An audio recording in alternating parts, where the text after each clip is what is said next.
A'udzu billahi minasyaitonir rajim. Bismillahirrahmanirrahim. Alhamdulillahi rabbil alamin. Allahumma salli ala sayyidina Muhammadin wa ala ali sayyidina Muhammad. Amma ba'du. Surat At-Taubah ayat 72. Allah subhanahu wa ta'ala berfirman, wa'adallahul mu'minina wal mu'minati jannatin tajri min tahtihal anhar. Wa'ada telah menjanjikan siapa Allahu Allah. Ini janji siapa? Janji Allah itu janji yang pasti. Janji yang pasti, mustahil tidak terjadi. Kalau Allah sudah janji pasti akan terjadi. Wa'ada telah berjanji siapa Allahu Allah. Janji ini untuk siapa? Al-mu'minina, kepada orang-orang laki-laki yang beriman. Alhamdulillah Allah berikan kepada kita keimanan. Mudah-mudahan Allah jaga keimanan kita sekalian sampai akhir hayat kita. Amin ya rabbal alamin. Wal mu'minati, dan kepada wanita-wanita yang beriman. Jannatin, akan surga-surga. Surga itu tempat segala nikmat. Segala kenikmatan semua ada di surga. Yang mana tajri, mengalir, min tahtiha, dari bawah itu surga, apa al-anharu, sungai-sungai. Ngalir dari bawah surga tersebut sungai. Oh, indah sekali. Sangat indah, nggak ada di dunia mah. Ya, nanti di akhirat ya, surganya sangat indah. Yakni mengalir dari bawah pohon-pohonnya, dan dari bawah tempat-tempatnya itu surga, anharul khamri, sungai-sungai arak. Engke di sawarga teh aya arak, ngan arak nah halal di ditu mah. Tapi si harayang minum arak ke di sawarga. Ai arak di dunia mah haram. Arak di dunia mah, nah, bisi hayang minum arak, bapak-bapak ke di sawarga. Ya, di sawarga teh aya khusus walungan arak. Ngerti barudak? Arak di dunia mah haram. Naon sababna haram? Ngabab ngamabokeun, ngaruksak. Ruk. Jadi leungit ka era. Terus tuh. Ical tak kaisin di mana jelema mabok teh. Adanya mun erek nginum arak, bisi harayang nginum arak, engke di akhirat di sawarga geus disiapkeun ku Allah. Ngan arak di sawarga mah teu ngamabokeun. Nyehatkeun, nyegerkeun gitu. Teu ngamabok. Jadi di sawarga aya arak, ngan arak sawarga mah halal, ari arak di dunia mah haram. Kemudian wal ma'i, sungai-sungai air, bahkan wal asali, sungai madu. Wal hebat, maduna ge lain madu kos di dunia. Mun diinum loba teuing weureu lain nya. Pokona mah aya weureu ke di akhirat mah. Di sawarga mah rek sakumaha dileut ge moal weureu. Wal labani, dan sungai susu. Duh, aya susu. Beda susuna jeung di dunia ya. Di dunia mah hasum lila dating mah. Di akhirat mah moal aya hasum-hasum. Dah gitu di sawarga teh ya. Yang ngalir dari bawah itu jannat, dari bawahnya itu pohon-pohon, dihanapeun tatangkalan teh cai. Waduh, masya Allah indahna teh. Tatangkalan dihanapna teh cai, ngalir sungai. Ada sungai dari arak, ada sungai air, ada sungai dari madu, ada sungai tuh gitu. Kayak mata kesingkalan sawarga sararea. Amin. Gitu. Kadenya tuh nikmat sawarga geus disiapkeun ku Allah. Kekal dan abadi. Amin ya rabbal. Khalidina fiha, halnya orang-orang yang kekal fiha di itu jannat, kekal selama-lamanya. Selama-lamanya nanti hidup di dunia, di surga itu. Nikmatnya itu selama-lamanya dan tidak mengalami sakit, tidak ada. Sakit itu nggak ada nanti di surga. Selama-lamanya sehat. Tidak sakit. Beda jeung di dunia, mah bisa orang cager wae mah bisa. Lain tempatna. Karunya atuh rumah sakit saha nu rek eusian. Hah? Karunya obat saha nu rek meuli lamun cager kabeh mah. Hah? Ke bangkrut atuh teh apotekna, hah? Ngahaja ku Allah. Di dunia mah aya damang, aya teu damang. Ngarah eling jeung ngarah jadi kiparat penyakit teh. Humma yaumin tukaffiru dzunuba sanatit. Humma gering panas tiris sapoe bisa ngiparatan dosa satahun. Tuh gitu. Jadi ai gering teh tong aral ya. Oh gerba gering aral teh. Ulah sing sabar, sing ridho, sing ingat kana dosa. Gusti mugi we sing jadi kiparat dosa abdi. Rumaos abdi teh seueur dosa. Ulah make muruku sunu nya. Ulah make naon? Aral ulah lebar. Nyages magering aral deh. Rugi nya. Nah, gitu. Di surga itu tempatnya segala kenikmatan. Kemudian wa masakina thayyibatan, dan tempat-tempat yang amat indah, yaitu istana-istana, gedung-gedung yang sangat mewah. Gedung di dunia mah eueuhan. Moal teu bisa ngabandingkan gedung istana nu aya di sawarga. Gedung nage anggar tina tanah, tina bata, tina besi. Ari gedung kayak di sawarga minal lu'lu, dari permata. Waduh, cik pangangankeun gedung di dia tina permata kabehanana aya. Wal aya, ieu mah permata. Atuh permata nage permata sawarga lain permata dunia. Gedungnya buat dari permata dan zabarjud, dari yakut yang merah. Dikatakan lahu kepada itu gedung adnun, namanya gedung Aden. Ya. Fi jannati adnin, pada surga Aden. Ini surga Aden ini yang paling bagus, tempat-tempat yang ada di surga, yang paling tinggi yang ada di surga. Sayyidina Abdullah bin Umar mengatakan sesungguhnya di surga ini ada gedung tanah harayang boga gedong kayak di sawarga. Riweuh di dunia mah kudu dibersihan. Geus riweuh bocor kudu diomean. Geus riweuh. Geus di dunia mah tong loba-loba teuing. Pokona mah syukuri yang ada itu di dunia mah. Tong rariweuh we mikiran hayang boga gedong. Tungtungna teu kaburu maot we. Gedong teu boga. Naudzubillah. Tah kayak gedong mah di mana? Sawarga geus disiapkeun gedong. Dan gedong nahung ku jeung geus eusina kabeh aya. Jeung teu ripuh boga gedong di sawarga mah nya, teu mikiran keur biaya, keur pambantu henteu. Gedong di dunia mikiran kudu anu bebersihna, kudu anu ngomeana, kudu anu ngajagana, riweuh di dunia mah. Nah, Sayyidina Abdullah bin Umar mengatakan sesungguhnya di surga ini ada istana, gedung istana, diberi nama Istana Aden. Istana Aden. Kemudian di sekeliling itu istana bahwa buruj dan muruj. Dan pada istana tersebut ada 5.000 pintu. Walah, dekagok. Pantona 5.000. 5.000 panto. Di istana tersebut ada 5.000 pintu. Setiap satu pintuna lain pintu sawarga ya, lain pintu alam dunia. Setiap satu pintu, pada setiap satu pintu disiapkan 5.000 bidadari. Walah, teu kagok. Geus ngantri tah bidadari, lain hiji bidadari lagi 5.000. Nanti barudak santri, tong waka mikiran hayang kawin maneh mah. Ngaji heula we, tu bidadari 5.000 geus siapkeun ku Allah. Nanti nya. Atos bapak-bapak bisa hayang loba pamajikana sawarga. Moal riweuh gara sawarga mah.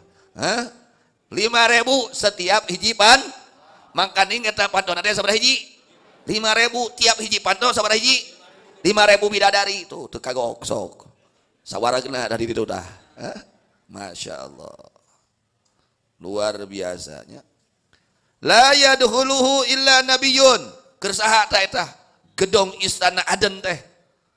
Tidak masuk kepada istana tersebut kecuali nabi. Disiapkan kanggo saha? Nabi. Au siddiqun atau siddiq. Au syahidun atau orang yang mati syahid.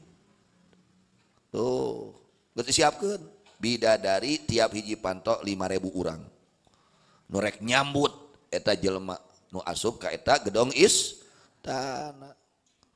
Nah, di antara orang yang mati syahid itu orang yang meninggal sedang tolabul ilmi. Itu syahid itu. Syahid akhirat. Ada syahid dunia akhirat, ada syahid akhirat. Nah, keur jelema boga haja ngaji, keur ngaji, keur masantren, keur tolabul ilmi, hos weh maut. Eta teh hukumna syahid akhirat.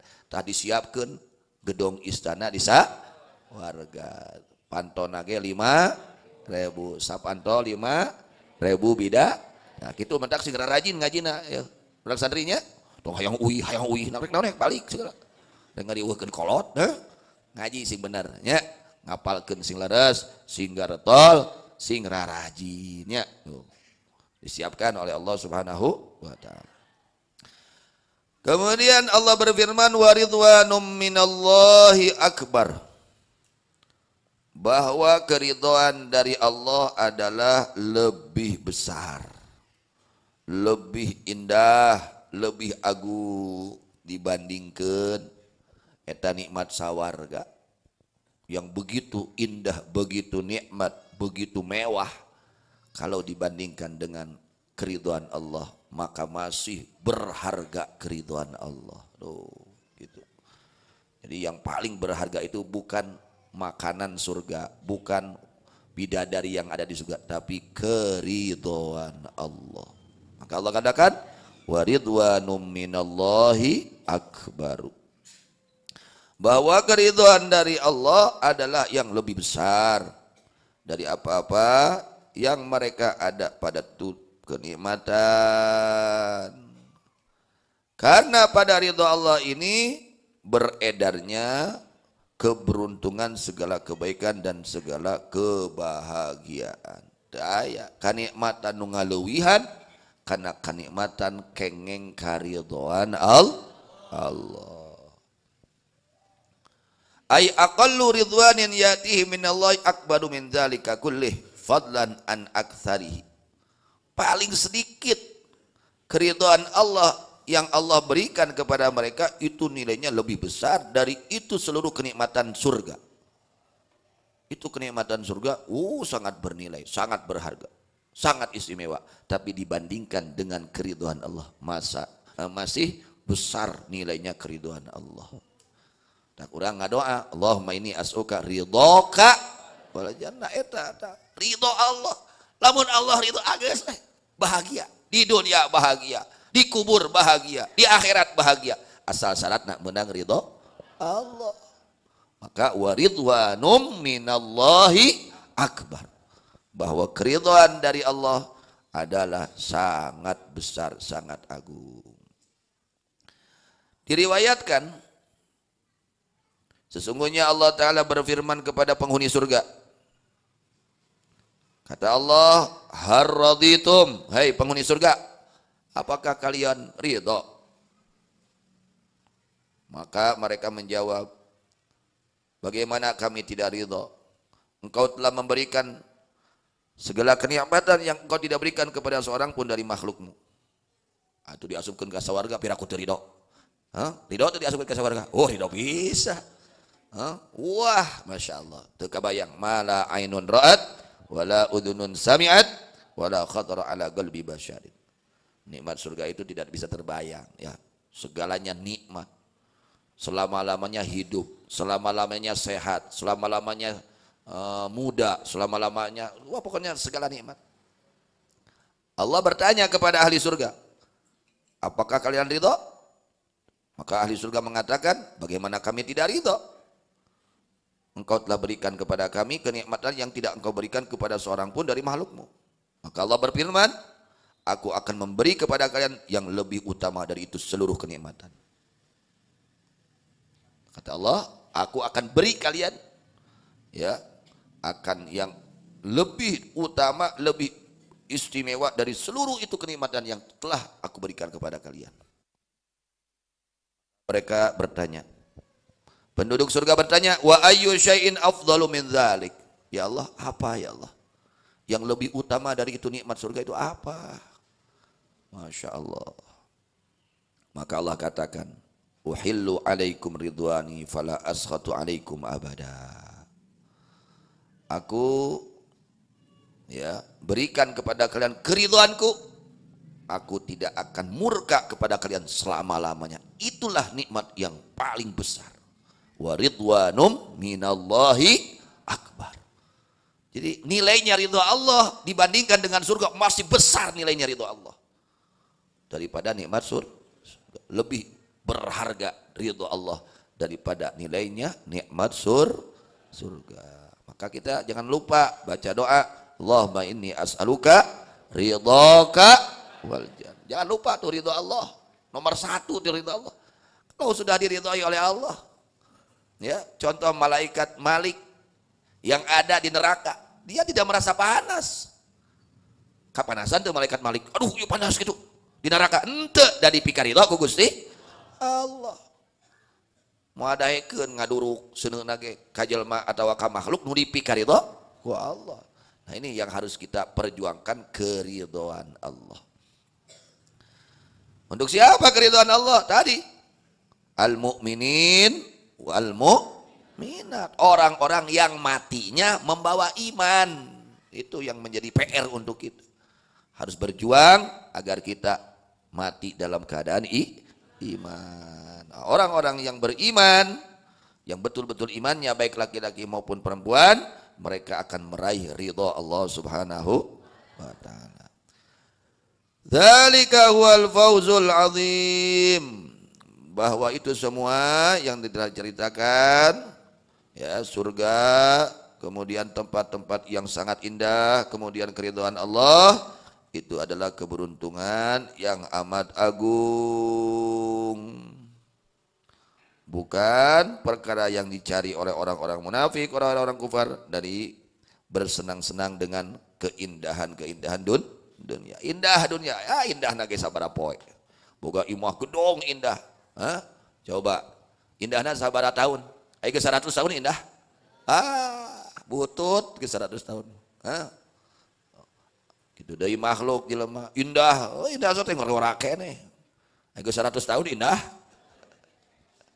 Ieu artis umur 100 tahun geulis gitu. Kasep gitu. Di dunia. Di dunia mah kitu. Moal aya nu abadi. Moal aya nu aya nu abadi tuh kayak akhirat nu abadi mah tuh geus siapkeun. Tong hariwang sing nyaan we jadi jelema iman ayeuna ya. Sing nyaan jadi jelema anu iman. Kemudian Allah berfirman, ya ayyuhan nabiyyu wahai nabi, jahidil kuffara, hendak jahid harus memerangi kalian al kuffara kepada orang-orang kafir. Bisayfi dengan pedang agar mereka masuk ke dalam agama Islam. Saking sayangnya Nabi supaya selamat ke di akhirat, supaya arasup agama. Saking sayang tuh Nabi, sayang tapi ka kudu asup Islam dengan rasa selamat, ngarah bagja bakat tingkunya. Ngan jalmi teh kitu. Ya. Aya nu dipikanya tapi embung narima kanya. Ya itulah ya hidayah bukan punya manusia. Nabi diperintahkan oleh Allah untuk memerangi orang-orang kafir yang mereka memerangi kepada Nabi, mereka tidak mau taat kepada aturan-aturan agama. Di dalam memerangi orang-orang kafir pun ada aturannya, tidak boleh sembarangan perang ulah aya aturanana ya. Wal munafiqina, dan orang-orang munafik, perangi orang-orang kafir munafik. Nah, cara munafik ini, cara memeranginya dengan lisan, nasihati, kamu jangan jadi orang munafik. Celaka nanti. Ya, itu nasihati. Orang-orang yang mengucapkan kalimat syahadat tapi hatinya mengingkari atas kalimat syahadat tersebut. Nasihati mereka, ingatkan mereka jangan seperti itu. Waghlud alaihim, dan harus bersikap keras engkau alaihim kepada mereka, tegas kepada mereka, ingatkan mereka. Wa ma'wahum jahannam, bagaimana kelak di akhiratnya? Orang-orang yang mati dalam keadaan kafir, mati dalam keadaan munafik, dalam keadaan nifak, ma'wahum jahannam, tempat kembali mereka neraka jahanam. Singnya di mana ayat jelema kafir sok ajak-ajak supaya harasup Islam. Karunya ya Allah. Di mana mau teu mawa iman teu mawa Islam geus naudzubillah min. Ini yang ditakuti oleh para ulama Allah. Mereka itu tiap malam nangis, para wali-wali Allah. Careuri ku ngapeuting teh. Naon dipikasieun sieun mau teu mawa iman. Oh, mereka takut, ya, sangat khawatir mati tidak membawa iman. Jadi urang kadenya jauhan perkara-perkara nu matak jadi sabab dicabut iman. Kurang jauhan, tinggalkan perkara-perkara yang menjadi sebab dicabutnya asbab su'ul khotimah, tinggalkan. Jangan kita kerjakan. Di antara sabab su'ul khotimah itu terus menerus di dalam perbuatan maksiat. Tidak tobat tuluy matuh dina doraka, tidak ingkah dina doraka, itu di antara sebab su'ul khotimah. Jadi lamun urang doraka buru-buru tobat. Kalau kita sudah berbuat maksiat, cepat-cepat bertobat, jangan terus di dalam perbuatan maksiat. Ya, segeralah bertobat kepada Allah Subhanahu wa taala. Wa bisal masiru, dan sangat jelek sekali tempat kembalinya itu neraka jahanam. Untuk siapa? Neraka jahanam untuk orang-orang yang mati dalam keadaan kufur. Mudah-mudahan semua diselamatkan oleh Allah. Semua dimatikan dalam keadaan iman dan Islam setelah panjang usia, sehat walafiat di dalam taat kepada Allah Subhanahu wa taala. Amin ya rabbal alamin. Yahlifuna billahi. Nah, ini lalu Rasul Allah menjelaskan tentang keburukan dan khianat batin mereka, orang-orang kafir munafik. Mereka bagaimana? Yahlifuna, sumpah mereka orang-orang kafir munafik, billahi, demi Allah. Maqalu, tidaklah berucap mereka akan apa-apa yang sampai kepadamu dari mereka, dari caci maki. Ya, orang-orang munafik itu mudah untuk berdusta. Nanti santri tong ngawadul, kalakuan munafik teh si wadul teh. Ya, diajar harus jujur. Jangan berdusta. Ini orang-orang munafik enggak takut atas dusta, ya. Mereka bahkan sumpah geus mangga bohong, dikuatan ku sumpah di bohong nate. Ya, itu orang-orang munafik seperti itu. Hati-hati, ya. Jangan sampai kita mengikuti akhlak orang-orang munafik. Mereka sudah berbuat dosa, lalu mereka tidak merasa dirinya berbuat dosa. Teu ngaku maranehna geus doraka teh, geus salah teh teu ngaku, mung ngaku. Mung rumasa. Ya, geus salah teu rumasa, salah teh si munafik nu kitu teh. Ya, tong diturutan ku urang. Di mana urang geus salah buru-buru tobat. Kalau kita berbuat salah cepat-cepat perbaiki, cepat-cepat taubat. Orang-orang munafik ini mereka sumpah, demi Allah saya tidak melakukan itu, padahal mereka telah melakukannya, yaitu mencaci maki kepada baginda Nabi Muhammad sallallahu alaihi wasallam. Walaqad qalu kalimatal kufri wa kafaru ba'da islamim. Dan sungguh mereka telah mengucapkan kalimat kekufuran dengan mencocokinya mereka kepada atas pembunuhan baginda Nabi Muhammad sallallahu alaihi wasallam dan mencacinya mereka atas pangkat kenabian Nabi. Ini orang-orang kafir munafik sudah musyawarah ingin bunuh Rasulullah SAW. Ini kan sudah kejam hatinya, penuh dengan kebencian, tidak ada kecintaan. Lalu mereka mencaci maki atas pangkat kenabiannya Nabi Muhammad sallallahu alaihi wasallam. Wa kafaru ba'da islamim, dan mereka kufur setelah menampakkan keislaman mereka. Mereka tampakkan kekufuran mereka. terang-terangan dengan memerangi baginda Nabi Muhammad sallallahu alaihi wasallam. Setelah mereka menampakkan keislamannya, wahammu bima lam yanaru, bahkan mereka bermaksud untuk membunuh Nabi Muhammad sallallahu alaihi wasallam. Nah, gitu. Itu kafir-kafir munafik. Nauzubillah min dzalik. Diriwayatkan sesungguhnya orang-orang munafik, orang-orang kafir munafik, mereka bermaksud untuk membunuh baginda Nabi Muhammad sallallahu alaihi wasallam. Kaos nu heueuh we beungeut yang hareup tapi hatena ngewa amek keheul. Dan kitu teh si munafik dan kitu teh ya.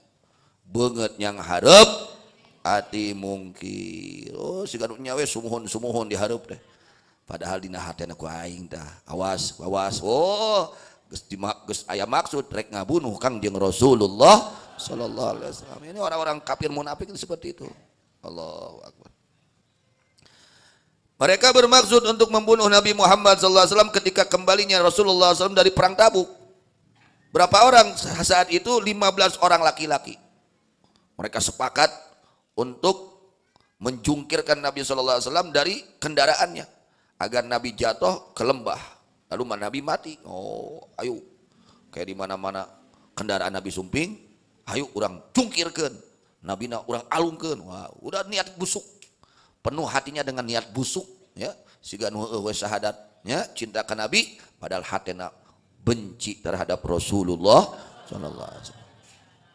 Akhirnya diberitakan oleh Allah kepada Rasulullah sallallahu alaihi wasallam akan apa-apa yang telah mereka rencanakan. Mereka sudah punya rencana.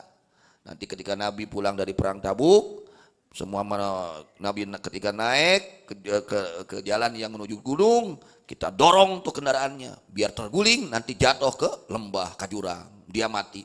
Jadi hayang ngerti gitu munafik mah. Ya, hayang nyilakakeun batur. Kade tah kalakuan munafik sia.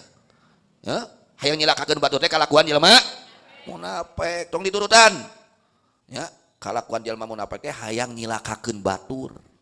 Lain hayang nyalametkeun. Tah urang mah turutan kalakuan Kangjeng Rasulullah sallallahu alaihi wasallam. Apa kelakuan Nabi? Harisun alaikum. Akhlak Nabi itu sangat menginginkan menyelamatkan kalian. Selamatkeun urang. Anak, bojo, kulawarga, tetangga, masyarakat, sing salamat kabeh, ulah cilaka. Nah itulah akhlak sifat Rasulullah sallallahu alaihi wasallam. Sedangkan orang-orang munafik, mereka berkeinginan ingin menyelakakan, hayang nyilakakeun batur. Lain hayang nguntungkeun batur, tapi hayang ngarugikeun batur. Lain hayang nyelametkeun batur, tapi hayang nyilakakeun batur. Itulah akhlak orang-orang munafik. Nanti anak-anak santri, hati-hati kalian, ya. Niat di dalam hati ingin membahagiakan orang lain, bukan menyusahkan, bukan celakakan, tapi menyelamatkan. Itulah akhlak Rasulullah sallallahu alaihi wasallam. Ketika Nabi sallallahu alaihi wasallam sampai kepada tanjakan antara Tabuk dan Madinah, maka mengumumkan pengumuman atas perintah Rasulullah SAW. Ada pengumuman. Sesungguhnya Rasulullah SAW bermaksud untuk menempuh tanjakan antara Tabuk dan Madinah. Maka tidak boleh ditempuh ini jalan seorang pun selain Nabi Muhammad SAW. Kalian, hai para al-jais, ya, kalian, hai para tentara, kalian berjalan di lembah saja. Nabi ke atas jalannya. Karena jalan di lembah lebih memudahkan untuk kalian dan lebih luas. Jadi Nabi maksudnya mau jalan ke dan nanjak ke antara Tabuk dan Madinah, yang lainnya di bawah jalannya. Ini orang-orang kafir munafik, dia ikut Nabi. Padahal oleh Nabi diperintahkan jangan di jalan ke situ, jalannya ke bawah. Tujuan mereka ikut ke situ untuk mendorong Nabi supaya jatuh Nabi ke jurang. Gitu. Emang sudah jahat orang-orang munafik itu ya. Niatnya hatinya penuh dengan kebencian dan kejahatan, penuh dengan hasud, penuh dengan kedengkian. Orang kalau sudah dengki gitu seperti itu. Ya, seperti itu niat buruk mereka. Dan terjadinya pada saat itu malam hari yang sangat gelap. Maka datang orang-orang munafik, kafir munafik, dan mereka ya ngabudad beungeut mereka menutupi muka mereka. Ya. Lalu mereka menempuh kepada tanjakan tersebut di belakang Nabi. Dan ada Nabi sallallahu alaihi wasallam telah memerintahkan Sayyidina Ammar bin Yasir untuk memegang kepada zima minaqati, les kadali untanya Nabi dan digiring oleh Hudzaifah, Sayyidina Hudzaifah. Dan Sayyidina Hudzaifah diperintahkan untuk menggiringnya itu unta dari belakangnya. Ketika Nabi sedang berjalan di Aqabah, ditanyakan tersebut, tiba-tiba mendesak kepada Nabi sallallahu alaihi wasallam, al-munafiqun. Emang kerjaan munafik, didesak oleh orang-orang munafik. Supaya apa tujuannya? Supaya jatuh Nabi dari kendaraan tersebut. Akhirnya maka untanya Nabi ini lari sampai sebagian barangnya Nabi ini jatuh, barangnya, tapi Nabinya enggak jatuh. Akhirnya Nabi bersuara kepada mereka, orang-orang munafik. Akhirnya orang-orang munafik mereka lari mereka. Itu. Padahal dilarang oleh Nabi, jangan ikut, kalian ke sana. Ini malah ada tujuan arek nyilakakeun Nabi itu ya. Itu. Akhirnya mereka lari-lari berpaling dari Nabi dan mereka tahu bahwa Nabi sallallahu alaihi wasallam mengetahui atas makar mereka. Akhirnya mereka turun dari itu tanjakan, bercepat-cepat menuju kepada lembah tersebut. Lalu mereka bergabung dengan para sahabat yang lain. Maka jadi Sayyidina Hudzaifah memukul untanya. Maka Nabi sallallahu alaihi wasallam berkata kepada Sayyidina Hudzaifah, apakah kamu tahu seorang dari mereka yang telah mendorong kita, menyeret kita? Tahu enggak? Itu. Nabi bertanya kepada Sayyidina Hudzaifah. Berkata Sayyidina Hudzaifah, tidak tahu wahai Rasulullah sallallahu alaihi wasallam. Maka Nabi menjawab, sesungguhnya mereka menutup muka mereka dan malam dalam keadaan gelap. Apakah kamu tahu tujuan mereka? Tidak wahai Rasul. Kata Nabi sallallahu alaihi wasallam, sesungguhnya mereka bermakar, bermaksud untuk mencelakakan aku di tanjakan ini. Gitu, bermakar. Mereka bermaksud berjalan bersamaku di tanjakan ini, lalu mereka